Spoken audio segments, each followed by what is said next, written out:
નેતૃત્વમાં કેન્દ્ર સરકારના સફળ 12 વર્ષ પૂર્ણ થવાના અવસરે વડોદરા શહેર ભાજપ અગ્રણી દ્વારા ઐતિહાસિક સિદ્ધિઓની કરાઈ જાહેરાત। વડાપ્રધાન નરેન્દ્ર મોદીના નેતૃત્વ હેઠળની કેન્દ્ર સરકારના સફળ 12 વર્ષ પૂર્ણ થવાના ઐતિહાસિક અવસરે વડોદરાના ભાજપ અગ્રણી દ્વારા સરકારની સિદ્ધિઓનો વિસ્તૃત ચિતાર રજૂ કરવામાં આવ્યો છે। અંત્યોદયની વિચારધારાને વરેલી પ્રવર્તમાન સરકારની ગરીબ કલ્યાણલક્ષી નીતિઓના પરિણામે દેશના 25 કરોડથી વધુ નાગરિકોને ગરીબી રેખામાંથી સફળતાપૂર્વક બહાર લાવવામાં આવ્યા છે, જે રાષ્ટ્રના સર્વાંગી વિકાસની દિશામાં એક મહત્વપૂર્ણ સીમાચિહ્ન રૂપ સમાન છે। સરકારની કલ્યાણકારી યોજનાઓના આંકડાકીય મૂલ્યાંકન મુજબ પ્રધાનમંત્રી આવાસ યોજના અંતર્ગત 4 કરોડથી વધુ પરિવારોને પાકા મકાનો સુલભ કરવામાં આવ્યા છે, જ્યારે જલ જીવન મિશન થકી 16 કરોડથી વધુ ઘરોમાં નળ વાટે શુદ્ધ પીવાનું પાણી પહોંચાડવામાં આવ્યું છે। આરોગ્ય ક્ષેત્રે આયુષ્યમાન ભારત યોજના હેઠળ 60 કરોડથી વધુ નાગરિકોની નોંધણી કરી તેમને 5 લાખ સુધીની નિઃશુલ્ક તબીબી સારવારનું કવચ પૂરું પાડવામાં આવ્યું છે। આ ઉપરાંત મધ્યમ વર્ગના આર્થિક હિતોને ધ્યાનમાં રાખીને કરમુક્તિની મર્યાદા વધારી ₹12.75 લાખ કરવામાં આવી છે, જેનાથી કરદાતાઓને મોટી રાહત મળી છે। વડાપ્રધાન તરીકે 4399 દિવસની સફર પૂર્ણ કરનાર નરેન્દ્ર મોદીના મક્કમ નેતૃત્વએ માત્ર રાષ્ટ્રીય સ્તરે જ નહીં પરંતુ આંતરરાષ્ટ્રીય સ્તરે પણ ભારતની છબીને સુદૃઢ કરી છે। તેમની વૈશ્વિક લોકપ્રિયતા અને કુશળ કૂટનીતિને ફલશ્રુત રૂપે વિશ્વના 32થી વધુ દેશોએ તેમના પોતાના સર્વોચ્ચ નાગરિક સન્માનથી નવાજ્યા છે। આ આંતરરાષ્ટ્રીય સન્માને સમગ્ર વિશ્વમાં વસતા ભારતીયોના ગૌરવ અને પ્રતિષ્ઠામાં અભૂતપૂર્વ વધારો કર્યો છે।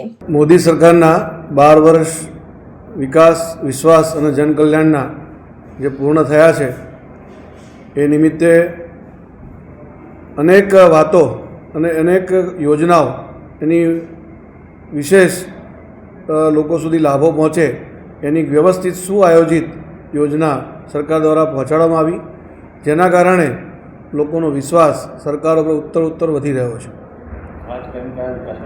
ઘણા એવા કામો છે કે સીધા લોકોને સ્પર્શતા છે, જેવી રીતે PM આવાસ યોજના, જેમાં 4 કરોડથી વધુ લોકોને અત્યારે આવાસ મળી ચૂક્યા છે। એ જ પ્રમાણે જલ જીવન મિશન દ્વારા 16 કરોડથી વધુ ઘરોમાં પીવાનું શુદ્ધ પાણી પહોંચાડ્યું છે। એ જ પ્રમાણે આયુષ્યમાન યોજનાના માધ્યમથી 5 લાખ સુધીની મફત સારવાર મળે અને 60 કરોડથી વધુ એમાં આયુષ્યમાન યોજનામાં રજિસ્ટ્રેશન થયા છે અને એનો લાભ લઈ રહ્યા છે। આવી અનેક ગરીબ કલ્યાણની, જનકલ્યાણની યોજનાઓના માધ્યમથી આજે સરકાર પર વિશ્વાસ ઉત્તરોત્તર વધી રહ્યો છે અને એના કારણે એક જે સંકલ્પ હતો કે લોકોનું જીવન ધોરણ સુધરે, લોકોનું જીવન સુખાકારી બને, એના માટેના જે પ્રયાસો હતા એના કારણે આજે 25 કરોડથી વધુ ગરીબો એ ગરીબી રેખાથી બહાર આવી ચૂક્યા છે।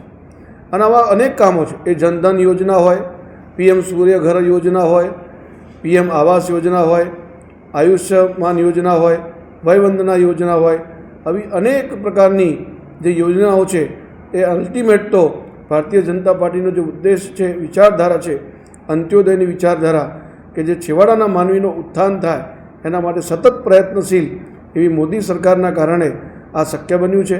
આવા અનેક કામો લોકો સુધી પહોંચ્યા છે। આજે લોકો પણ આ ગાથા પોતે વિકાસની જોઈ રહ્યા છે અને એનો લાભ એમને મળવાથી પોતાના જીવન ધોરણમાં સુધારો થયો છે એવું જરૂરથી માને છે।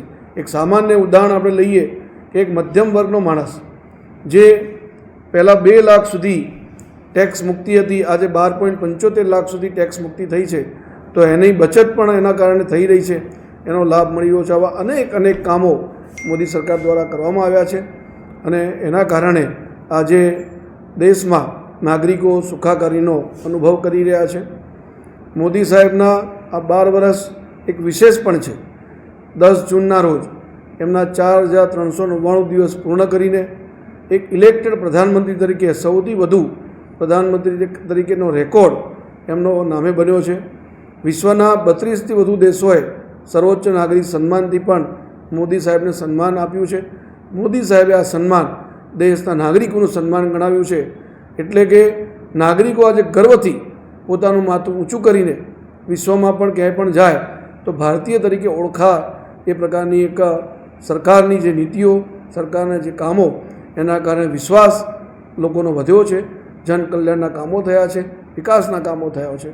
એ જ વાત છે. અસ્તુ.